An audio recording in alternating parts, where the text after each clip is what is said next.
BJP parliament ఎన్నికల కసరత్తు తెలంగాణ నుంచే ప్రారంభం కానుంది. దేశవ్యాప్తంగా ఎంపీ సీట్లను 143 క్లస్టర్లుగా, రాష్ట్రంలోని 17 సీట్లను 5 క్లస్టర్లుగా పార్టీ విభజించింది. ఈ నేపథ్యంలోనే దేశంలోనే మొట్టమొదటిసారిగా మహబూబ్ నగర్లో ఆదివారం నిర్వహించనున్న క్లస్టర్ మహబూబ్ నగర్, నాగర్ కర్నూల్, నల్గొండ ఎంపీ సీట్లు ఎన్నికల మేనేజ్మెంట్ కమిటీ సమావేశానికి బీజేపీ అగ్రనేత కేంద్ర హోంమంత్రి అమిత్ షా హాజరు కానున్నారు. అలాగే కరీంనగర్, జహీరాబాద్, మెదక్, చెవెళ్ల స్థానాలకు చెందిన ఎంపీ నియోజకవర్గ పరిధిలోని పోలింగ్ బూత్, ఆ పైస్థాయి కార్యకర్తలు దాదాపు 20,000 మందితో భేటీ కానున్నారు.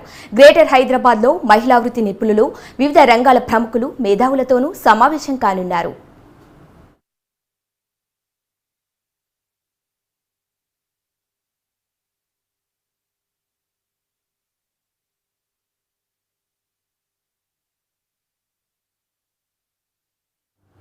ఒకవైపు పార్టీ ఎన్నికలకు సమాయత్తమవుతుంటే మరో టికెట్ల కోసం బీజేపీలో తీవ్ర పోటీ నెలకొంది. అయితే సికింద్రాబాద్, కరీంనగర్, నిజామాబాద్, ఆదిలాబాద్లో సిట్టింగ్ ఎంపీలనే మళ్లీ పోటీకి దింపే అవకాశాలు ఉన్నాయని తెలుస్తోంది.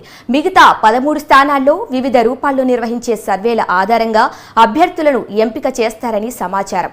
మోదీ ఆకర్షణ, అభివృద్ధి నినాదం పనిచేస్తుందన్న అంచనాల నేపథ్యంలో తెలంగాణలో మెజారిటీ ఎంపీ సీట్లలో బీజేపీ గెలిచే అవకాశాలున్నాయని పార్టీ నాయకత్వం ధీమా వ్యక్తం చేస్తోంది.